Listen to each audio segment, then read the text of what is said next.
لیکن جو اہم ترین چیز ہے وہ ہے ایک اس الجھن کو حل کرنا کہ نئے موضوعات ہیں یا نہیں ہیں، یا ہو سکتے ہیں یا نہیں ہو سکتے۔ اس کی سب سے اہم بات یہ آیت مبارکہ ہے۔ قرآن کیا کہتا ہے؟ لقد کان لکم فی رسول اللہ اسوۃ حسنہ۔ اللہ کے رسول صلی اللہ علیہ وسلم کی ذات مبارکہ میں ایک رول ماڈل ہے ہمارے لیے، سب کے، پوری انسانیت کے لیے۔ اب یہ آیت مبارکہ رسول اکرم صلی اللہ علیہ وسلم کی موجودگی میں صحابہ کرام کے سامنے نازل ہوتی ہے۔ عہد اول، عہد ثانی، قرن اول، سال ثانی، سال صحابہ، تابعین، طب تابعین گزر جاتے ہیں۔ کیا اس آیت کا تعلق یا اس کا یہ مفہوم آج بھی باقی ہے، یا محض تاریخی طور پر ہم اس کو پڑھ رہے ہیں اور تلاوت کر رہے ہیں؟ یعنی قرآن کریم جب کہتا ہے کہ لقد کان لکم فی رسول اللہ اسوۃ حسنہ، کس کو کہا ہے؟ اس کا مخاطب اول ٹھیک ہے صحابہ ہے، لیکن یہ کہا کس کو ہے؟ 100 سال کے لیے حکم ویلڈ تھا، 1000 سال کے لیے ویلڈ تھا، یا ایک قیامت تک کے لیے؟ مسلمان کی حیثیت سے اس میں کوئی رائے دو رائے شاید قائم کرنا گستاخی کے زمرے میں آئے گا، یا ایمان کے برعکس ہوگا کہ ہم کہیں گے یہ بات کسی خاص محدود دورانیے کے لیے۔ ایسا ممکن نہیں ہو سکتا۔ جب ممکن نہیں ہے تو پھر رسول اللہ صلی اللہ علیہ وسلم کو اسوہ حسنہ ہر دور کے لیے ہوگا۔ جب ہر دور کے لیے ہوگا تو ہر دور کے مسائل کے حل کے لیے ہوگا۔ جب ہر دور کے مسائل کے حل کے لیے ہوگا تو جو اس صدی کے خاص مسائل ہیں، یا اس صدی کے بعد میں آنے والی صدی کے خاص مسائل ہوں گے، وہ خاص کا مفہوم یہی ہے کہ وہ پہلے نہیں تھے۔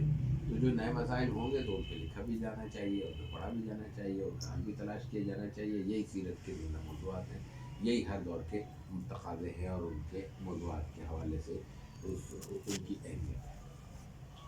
اگر یہ اصولی بات واضح ہو جاتی ہے تو پھر ہمارے لیے بہت آسان ہے کہ کچھ موضوعات کا تعین کیا جا سکے۔ موضوعات کی تعین کے لیے تو خالی تفصیل کی ضرورت ہے، خاصے موضوعات ایسے ہیں جن پہ بات ہو سکتی ہے، لیکن اس حوالے سے 3 اہم پہلو ہم اگر مختصراً اپنے سامنے رکھیں تو اس پوری اس سوال کی پوری جہات اس میں سے ہوئی جا سکتی ہے۔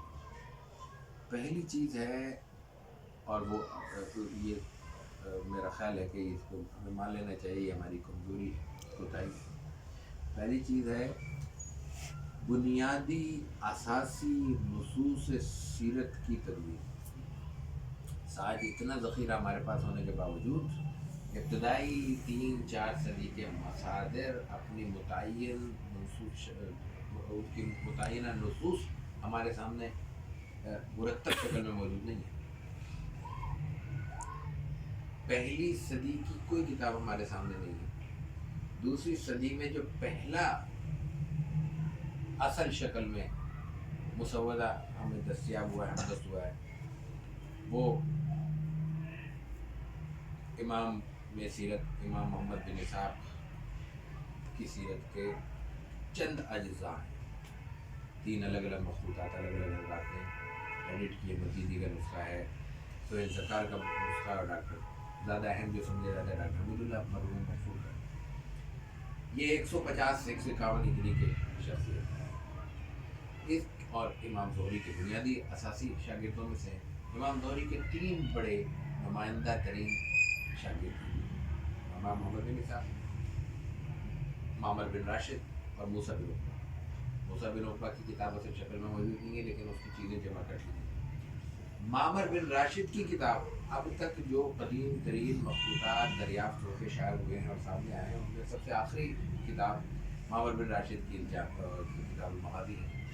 یہ کتاب اگرچہ ہمارے پاس پہلے سے موجود تھی، اس لیے کہ مصنف عبدالرزاق میں، عبدالرزاق ان کے شاگرد ہیں، عبدالرزاق اور ابن ابی شیبہ ان کے شاگرد ہیں، اور ابن ابی شیبہ عبدالرزاق ہم اثر ہونے کے ساتھ ساتھ ابن ابی شیبہ سیاہ ستہ میں سے سیاہ خمسہ کے راوی ہیں۔ یعنی عروہ ابن زبیر، ابن شہاب زہری، محمد بن اسحاق، پھر مصنف عبدالرزاق اور ابن ابی شیبہ، پھر سیاہ ستہ کا دوران عہد شروع ہوتا ہے۔ معمر بن راشد کی وہ کتاب عبدالرزاق میں موجود ہے، ایک روایت کے فرق سے، باقی پوری کتاب، لیکن وہ الگ سے ابھی 2014 میں نیو یارک پریس سے، نیو یارک یونیورسٹی پریس سے ایک ہمارے عہد کے اہم مستشرق ہیں حیات لوگوں نے، ڈبلیو سین اینتھونی، ان کی ایڈیٹنگ سے وہ شاید ہوئی۔ کہنے کا مقصد یہ ہے کہ یہ پہلا اسکرپٹ ہے جو ہمارے پاس موجود ہے، وہ بھی نامکمل ہے۔ اس کی تفصیلات 3 صدی کی اگر جائیں تو بہت تفصیلی بات ہو جائے گی، لیکن میں اس پہ اگر اب بات کروں، ایک چھوٹا سا کام جو آج تک نہیں ہو سکا، بہت سو کی طرح میری بھی خواہش ہے کہ شاید یہ کام ہم کر سکیں، لیکن دنیا کی دوسری مجبوریوں اور ضرورتوں اور مطلوبات میں پھنس کے سوچا جا سکتا ہے، کرنے کی ہمت نہیں پاتے اپنے اندر۔ وہ کیا ہے؟ وہ ہے کہ کم سے کم محمد بن اسحاق کے ہی تینوں مخطوطات ملا کے ایک کتابی متن تیار کر دیا جائے، اور اس میں پھر جہاں کمی ہو وہاں ابن اسحاق کے شاگرد ابن ہشام کی سیرت النبویہ کی صورت میں بہت سی نصوص محمد بن اسحاق کی محفوظ ہے، کیونکہ جہاں وہ قال ابن اسحاق کہتے ہیں وہ ابن اسحاق کی سیرت ہوتی ہے، ان کو بھی وہاں سے منتخب کر کے وہاں شامل کیا جا سکتا ہے، جیسے کہ ایک صاحب نے پوری کتاب اس انداز سے مرتب کی ہے کہ سیرت طیبہ محمد بن اسحاق کے ایک مخطوطے کو لے کے جہاں کمی تھی وہ وہاں سے مل جائے، قال ابن اسحاق اٹھا لیا ابن ہشام۔ اس سے اندازہ کیا جا سکتا ہے کہ متون کا معاملہ کتنا نازک ہے۔ اہم ترین بنیادی ترین جو مصادر ہمارے عروہ بن زبیر اور ابان بن عثمان تھے، دونوں کی کتابیں بنو امیہ کے عہد سے ان کا تعلق ہے، دونوں کی کتابیں بدقسمتی سے ضائع ہوئی، دونوں کتابیں باقاعدہ یوں کہہ لیجیے کہ پھاڑ کے ضائع کی گئی، جلائی گئی۔ اس میں عروہ بن زبیر کا ایک قیاس ہے میرا، میں نے یہ بات پڑھی نہیں ہے، لیکن قیاس یہ کہتا ہے کہ انہوں نے اس کی تدریس کی تھی، اس کے نتیجے میں وہ محفوظ ہوئی، اور ان کے بنیادی راوی موجود بھی ہیں، ان کے 2 صاحبزادان نے ان کو روایت کیا ہے، ابوالاسود نے ان کو روایت کیا ہے، ابن شہاب زہری نے روایت کیا ہے، لیکن ان کی بھی تمام روایات کسی ایک جگہ ملتی نہیں ہے، نہ اس پہ کوئی کام ہوا ہے۔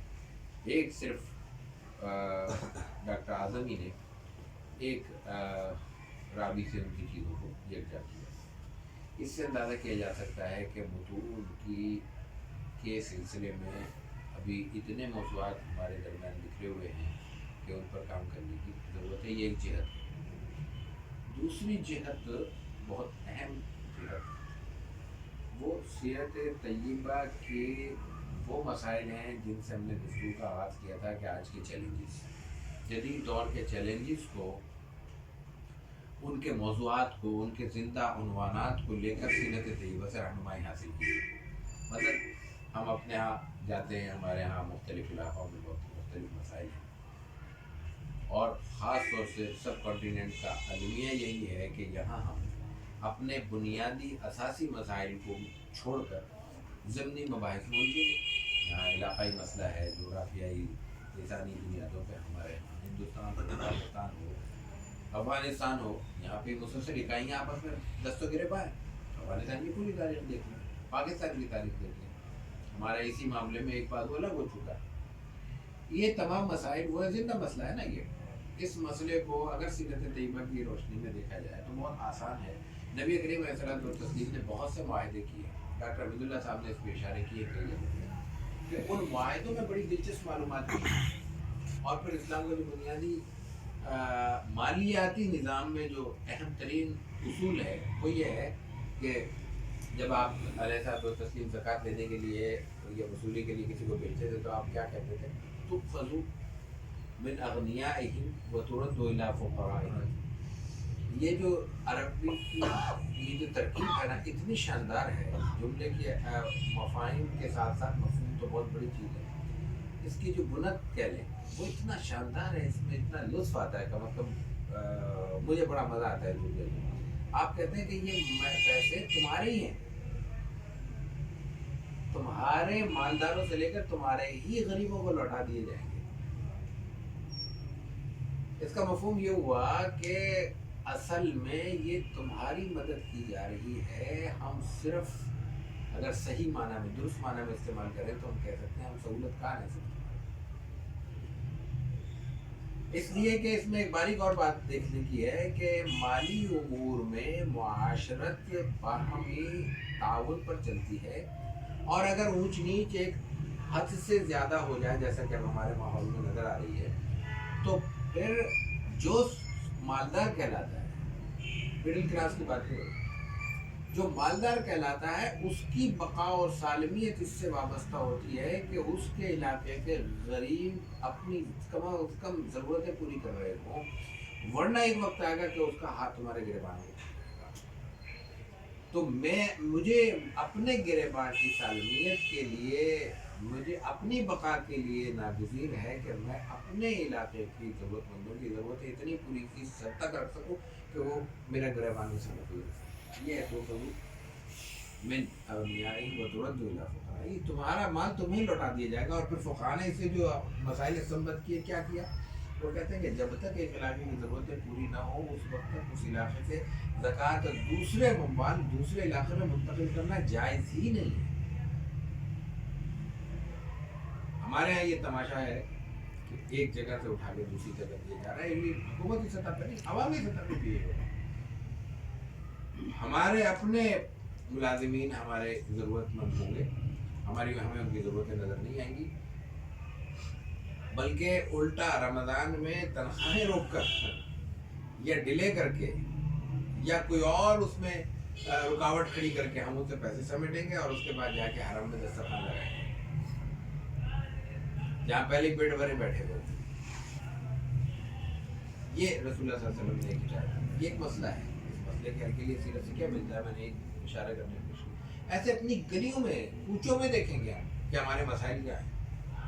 ضروری نہیں ہے ہر مسئلہ ایسا ہوگا اس پہ پی ایچ ڈی کیا جائے نا، ریسرچ کا مفہوم یہ نہیں ہوتا کہ ہر ایک کو اس پہ ایم فل اور پی ایچ ڈی کرایا جائے گا اور ایم فل اور پی ایچ ڈی کی سطح کے وہ 150 200 500 800 صفحے لکھے جائیں گے۔ مفہوم یہ ہے کہ یہ مسئلہ ہے میری گلی کا، یہاں ٹریفک کی بے ترتیبی ہے، بد معاملگی ہے، یہاں لوگوں کے اخلاق کا کوئی معاملہ ایسا آ رہا ہے، یہاں یہ کہ صفائی ستھرائی کا کوئی تصور نہیں ہے۔ سیرت کیا کرتی ہے؟ یہ ایک آج کے حوالے سے یہ موضوعات وہ ہیں جو ہر صدی کے موضوعات ہوں گے، اور ہر صدی میں رہنے والوں کے سامنے یہ موضوعات مسلسل از خود آتے چلے جائیں گے، اور ان کے لیے ان کا کام صرف یہ ہوگا کہ سیرت طیبہ سے رہنمائی حاصل کریں۔ اور تیسری چیز اور اہم چیز، نبی کریم علیہ الصلوۃ والتسلیم کی سیرت مبارکہ، بلکہ میں کہوں گا کہ آج کا سب سے بڑا چیلنج، سیرت مبارکہ کو ہر شخص کی سطح پہ جا کے تعلیمی، تبلیغی اور تدریسی اور تربیتی حوالوں سے پیش کرنا ہے۔ سطح پہ جانے سے مراد کیا ہے؟ مطلب پرائمری کے بچے کو بھی سیرت کی ضرورت ہے، اور ایم اے کی سطح پہ بھی اس کی تدریس کی ضرورت ہے۔ بدقسمتی ہم پہ اور ہماری شامت اعمال کا ایک سبب بھی کہہ لیجیے یہ ہے کہ نہ اسکول میں اس کی تعلیم ہو رہی ہے نہ مدرسے میں۔ سیرت کو بطور فن، بطور سیرت کہیں نہیں پڑھایا جا رہا، اور پھر اس میں مغالطے بھی ہیں۔ جو کچھ ہم کر رہے ہیں، پڑھ رہے ہیں، اس کو سمجھتے ہیں سیرت ہے یہ، اور سیرت پڑھایا جا رہا ہے۔ سیرت کو بطور فن جب تک نہیں پڑھایا جائے گا اس وقت تک ان مسائل کو اس سیرت کے تناظر میں دیکھنے کی عادت نہیں پڑے گی۔ جب تک عادت قائم نہیں ہوگی اس وقت تک ہم بڑے مسائل کی ریسرچ کی اور تحقیق کی اور نئے موضوعات کی کہاں بات کر سکتے ہیں۔ اب وہ کیوں نہیں پڑھایا جا رہا؟ ایک تو ظاہر ہے کہ توجہ نہیں ہے، دوسرا فن کے طور پہ سیرت سے ناواقفیت کا مفہوم یہ ہے کہ اگر مدارس کے دائرے میں ہم بات کریں، سیرت نہیں پڑھا کر ہم پڑھ رہے ہیں، کہاں پڑھ رہا ہے؟ قرآن شریف میں پڑھ رہا ہے، حدیث میں پڑھ رہا ہے۔ حالانکہ ایک چھوٹی سی بات جو ان کے سمجھنے کی ہے اور جس پہ توجہ نہیں ہے وہ یہ ہے کہ اگر مثال کے طور پر بخاری کی تدریس کرتے ہوئے چیز پڑھائی جا رہی ہے تو امام بخاری الگ سے مغازی کا عنوان کیوں قائم کرتے ہیں؟ اگر وہ ضمن آ گئی الگ سے دوسرے ابواب کیوں قائم کرتے ہیں دوسرے محدثین؟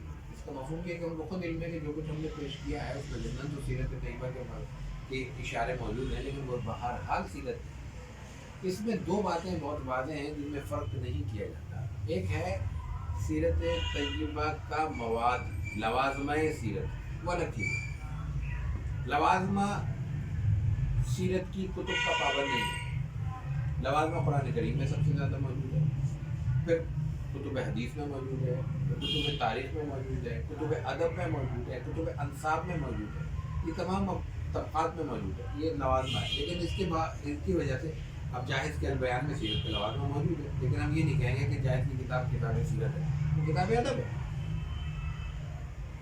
زبیر بن بکار ہوں، زبیری ہوں، فلاں ہوں، یہ تمام بلازری ہوں، یہ ماہرین انصاب ہیں، لیکن ان کے سیرت کے لوازم موجود ہے، بلکہ ان کے ہاں بعض وہ تفصیلات موجود ہیں جو بنیادی اساسی کتب سیرت اور کتب حدیث میں نہیں ہیں، موجود نہیں۔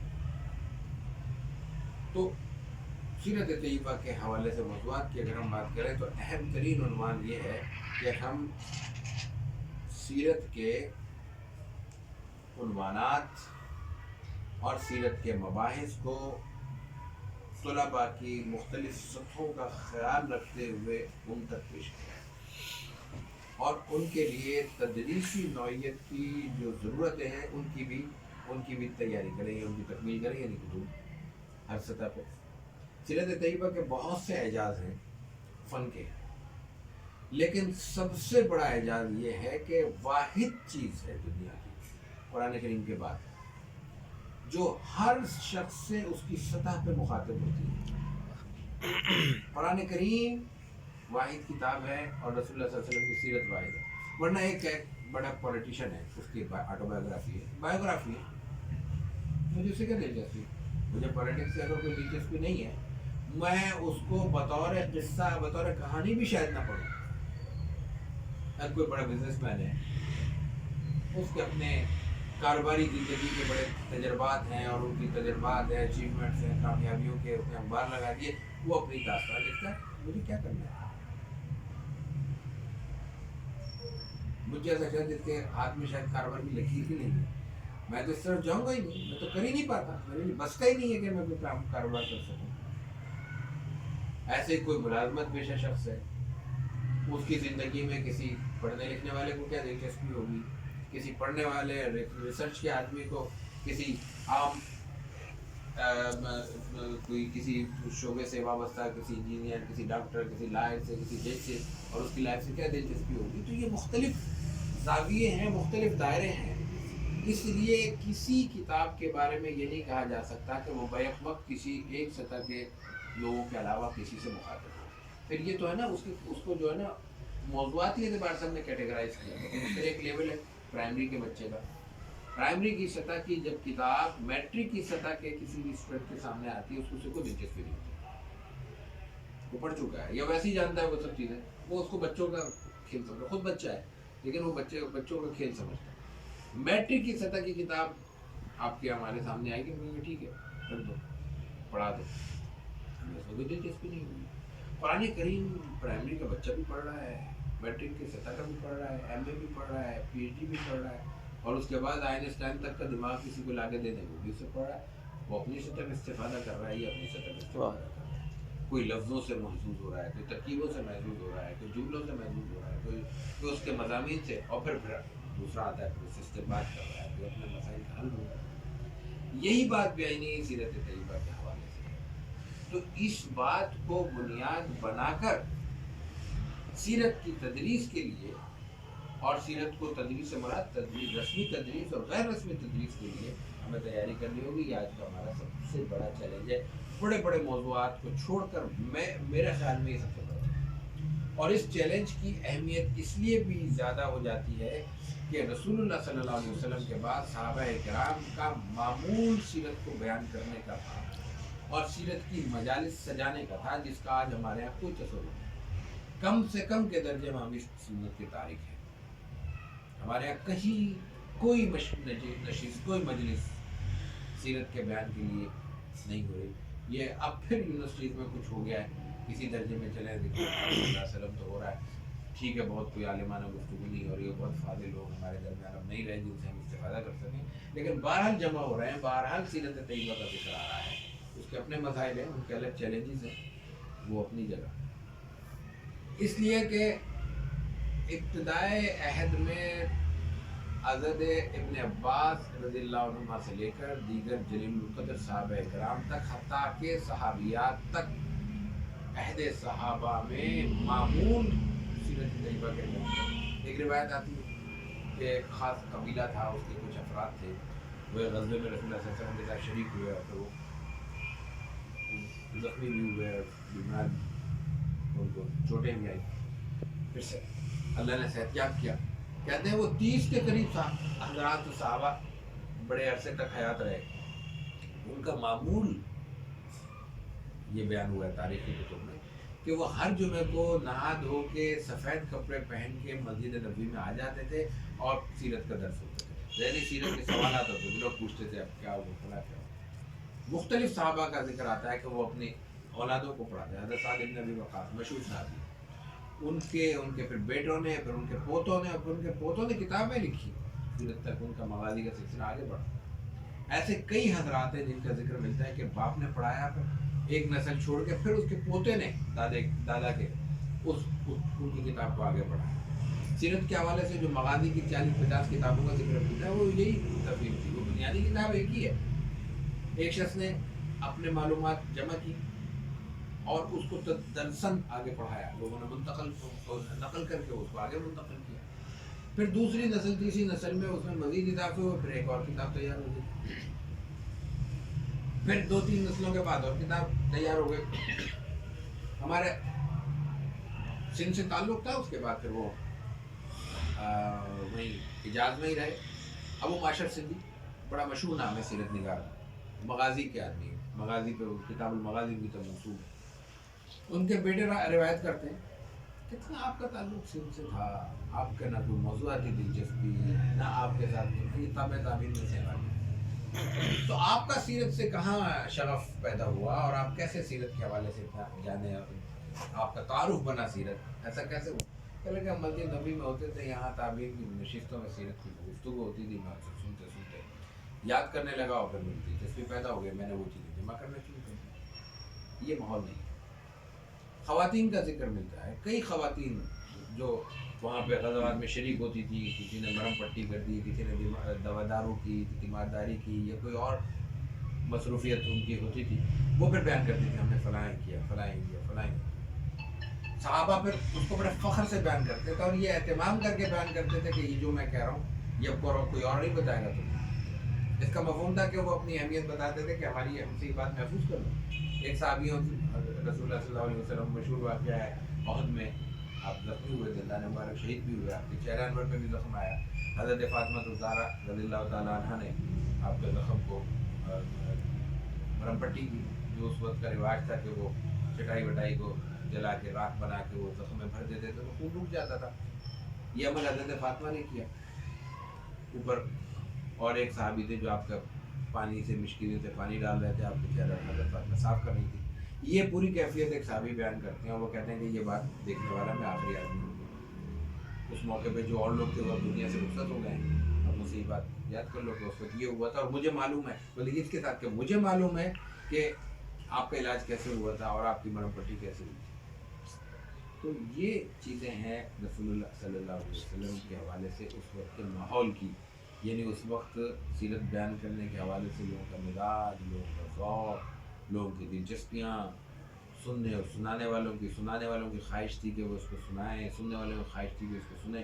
حضرت ابن عباس رضی اللہ تعالیٰ عنہ کا میں نے رہنما کا ذکر کیا، وہ ان کے بارے میں آتا ہے کہ وہ ہفتے کے 6 ایام کو 6 موضوعات کے لیے وقف کرتے تھے، متعین کرتے تھے، اور اس میں بتایا جاتا ہے کہ ویومن للتابعین، ویومن لیام العرب، ویومن یہ فلاں.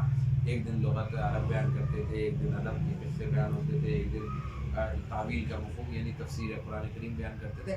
ویومن ایک دن کے لیے دلیل مغازی، ایک دن خاص مغازی بیان کرتے تھے. مغازی سے مراد غزوات نہیں ہے، صرف غزوات نہیں، مغازی اس وقت سیرت کے ہم معنی استعمال ہوتا تھا، اس سے مراد ہوتی تھی سیرت طیبہ. اسی لیے جو ابتدائی کتب مغازی ہیں وہ محض غزوات کی تفصیلات پر مشتمل نہیں ہیں، بلکہ وہ سیرت طیبہ کی تفصیل سے کچھ موضوعات لیتی ہیں.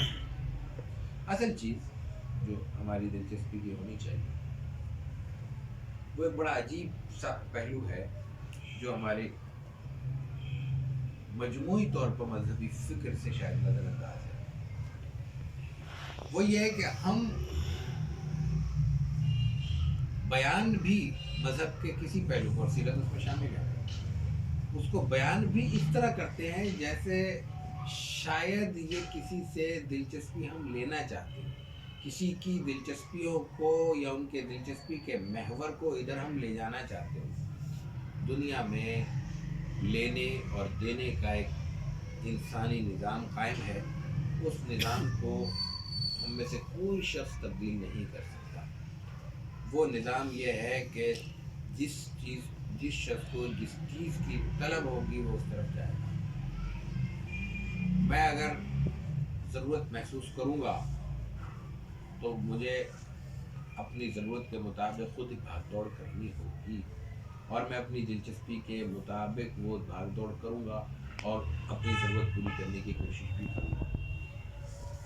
لیکن شرط یہ ہے کہ میں اس کو اپنی ضرورت تسلیم کرتا ہوں۔ مجھے بھوک لگی ہے، میں نے تلاش کرنا ہے اپنی روٹی روزگار کے لیے، میں نے اپنے کھانے کے لیے، پیٹ کی اس ضرورت کو پورا کرنے کے لیے میں بھاگوں گا۔ مجھے پیاس لگے گی، میں کوشش کروں گا کوئی چیز پی لوں۔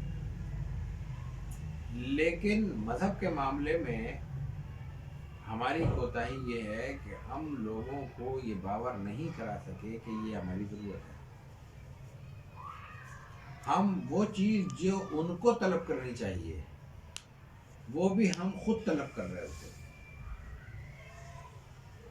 میری اور ہماری سب کی بنیادی ذمہ داری یہ ہے کسی شخص کو یہ بتانا کہ یہ تمہاری ضرورت ہے اور ہم یہ ضرورت تمہارے دروازے پہ پوری کر رہے ہیں۔ اگر اس چیز کو سمجھتے ہو تو ٹھیک ہے، ورنہ ٹھیک ہے، اپنی ضرورت کے لیے خود راستہ تلاش کر لو۔ یہ کس طرح بتایا جائے گا، اس کو سوچنا ہوگا۔ یہ طلب اور طلب ہمیں ان کے اندر اس نقطۂ نظر سے پیش کرنی ہوگی کہ یہ میری اور آپ کی اپنی ضرورت ہے اور اپنی کمی ہے، اور مجھے آپ اور آپ میں سے ہر ایک کو اپنی کمی کو پورا کرنا ہے۔ تو یہ میں اگر کسی کی بات سن رہا ہوں یا کسی کی تحریر سے استفادہ کر رہا ہوں یا کسی کے پاس چل کے جا رہا ہوں استفادے کے لیے، کہ میں اپنی ضرورت کے لیے جا رہا ہوں، وہ میرا محسن ہوگا۔ یہ میرا اس پر احسان نہیں ہے کہ وہ سیرت بیان کر رہا ہے تو ہم گاڑی بھر کے وہاں پہنچ گئے، وہ کوئی مسئلہ بیان کر رہا ہے تو ہم پہنچ گئے، تو اس کا مطلب ہے کہ وہ ہمیں کوئی ہماری خدمت کرے یا ہماری ضرورتوں کی تکمیل کرے کہ اس نے ہمارا کوئی کام انجام دیا ہے یا ہماری کسی ضرورت کو پورا کیا۔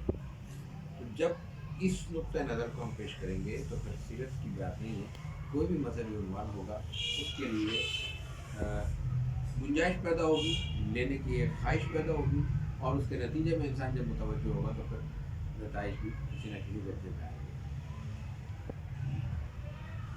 آج کل جو سوشل میڈیا کی صورتحال ہے اس کے حوالے سے ایک بڑی افراتفری کا بھی عالم ہے، اور ایک بلکہ کہہ سکتے ہیں آپادھاپی کا بھی عالم ہے کہ وہ کچھ لوگ اپنے نظام میں لبرل ہیں، کچھ لوگ اپنے خیال کے مطابق مذہبی ہیں۔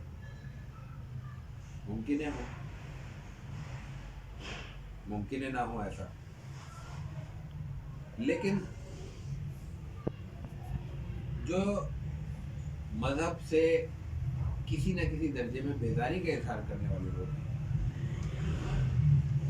ان کا خیال یہ ہوگا کہ مذہب کی وجہ سے کچھ مسائل پیدا ہوئے ہیں، اور حقیقت یہ ہے کہ معاشرے میں مسائل پیدا ہوئے ہیں، لیکن وہ مذہب کی وجہ سے نہیں ہوئے، وہ اہل مذہب کی وجہ سے ہوئے۔ حتیٰ کہ مذہب کی وہ تمام شکلیں جو اس وقت دین کامل کے نزول کے بعد متروک قرار دے دی گئی، وہ بھی جس قدر موجود ہیں، تمام تر مسخ ہونے کے باوجود بھی جس شکل میں موجود ہیں، اگر اس میں سے مذہب کے کرتا دھرتا لوگوں کے رویوں کو مائنس کر دیا جائے وہ بھی مضر نہیں ہے۔ یہ ممکن نہیں ہے کہ وہ بائبل پہ عمل کرے جس درجے میں بائبل موجود ہے اور وہ معاشرے کے لیے کوئی بہت بڑا نقصان کا سبب بنے گا۔ میرا خیال ہے کہ جہاں تک میں نے تھوڑا سا اس پہ لکھا، کسی بھی مذہب کی تعلیمات، اس مذہب کی تعلیمات کو لے کر اپنی تشریح کے ذریعے جو اپنے لیے راستے نکالے جاتے ہیں، وہ اپنا راستہ تلاش کرنے کے نتیجے میں کئی لوگوں کے راستے بند ہو رہے ہیں۔ میں اگر اپنا راستہ گھر کا کھلا کروں تو اس میں بھی کسی کو کوئی دلچسپی نہیں ہونی چاہیے، لیکن اگر میں کشادہ کرتے کرتے 4 گھروں کے دروازے سے آگے چنائی کر دوں تو ظاہر ہے کہ پھر شروع ہوگا۔ یہ کیفیت مذہب کی پیدا کردہ نہیں ہے، مذہب میں سے بعض مذہب ماننے والے اہل مذہب کی پیدا کرتا ہے۔ وہ ہر طبقے میں موجود ہے، ہر جغرافیے میں موجود ہے، ہر ذوق کے لوگ موجود ہیں۔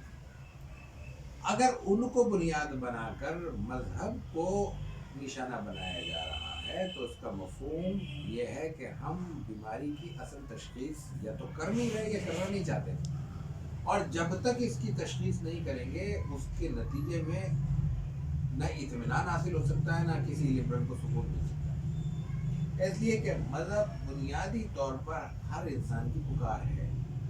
چند فیصد لوگوں کو اگر اس کی ضرورت کا احساس نہیں ہو رہا تو ان کی فطرت کہیں گے ہم مست ہو چکے ہیں۔ اس پکار کو کوئی اللہ کی توفیق سے صحیح نتیجے تک پہنچ جاتا ہے تو صحیح انداز میں لبیک کہہ دیتا ہے، نہیں پہنچتا ظاہر ہے کہ وہ اپنی تگ و دو میں رہتا ہے۔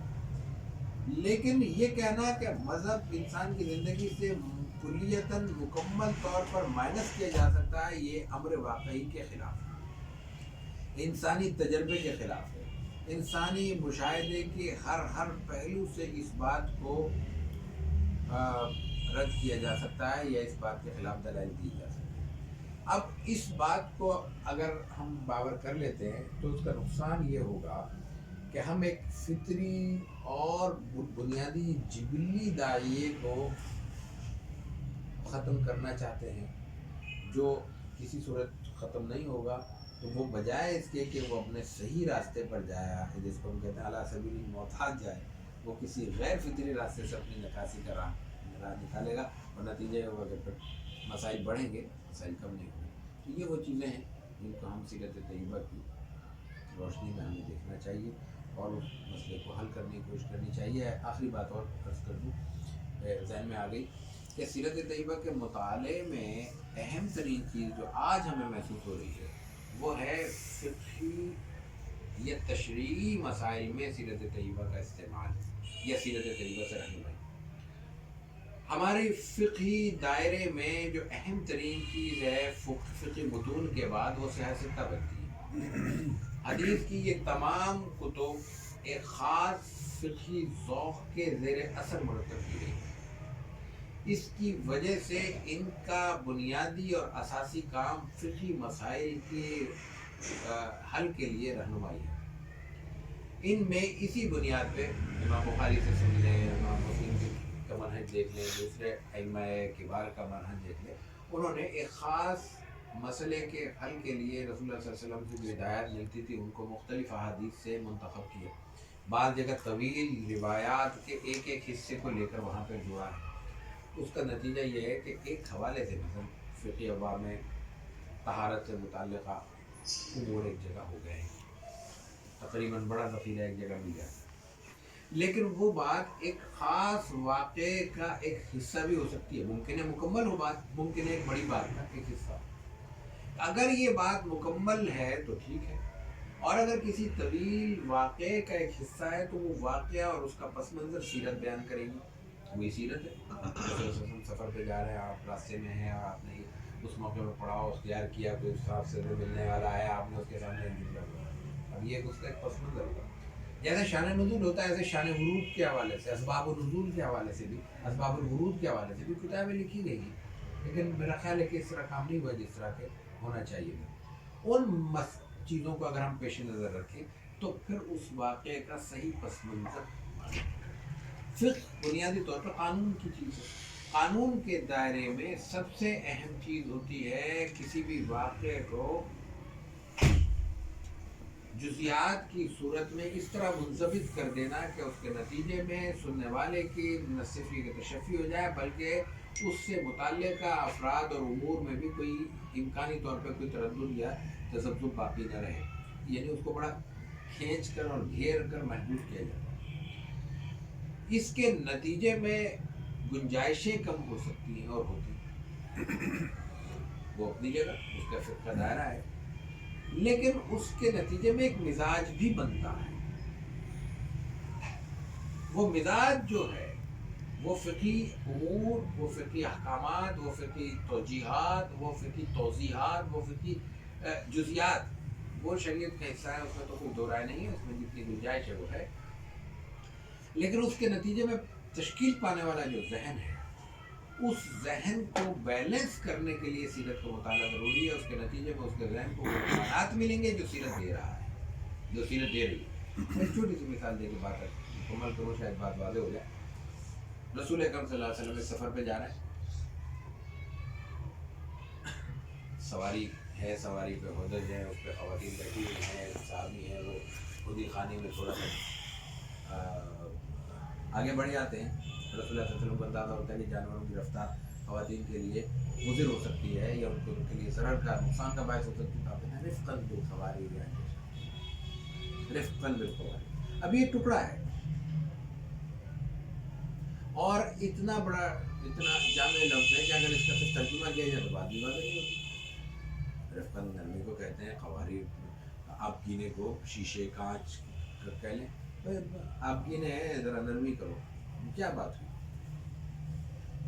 اس کا پس منظر کہاں سے معلوم ہوگا؟ اس جملے کی صحیح توجیہ یا توضیح کیسے ہوگی؟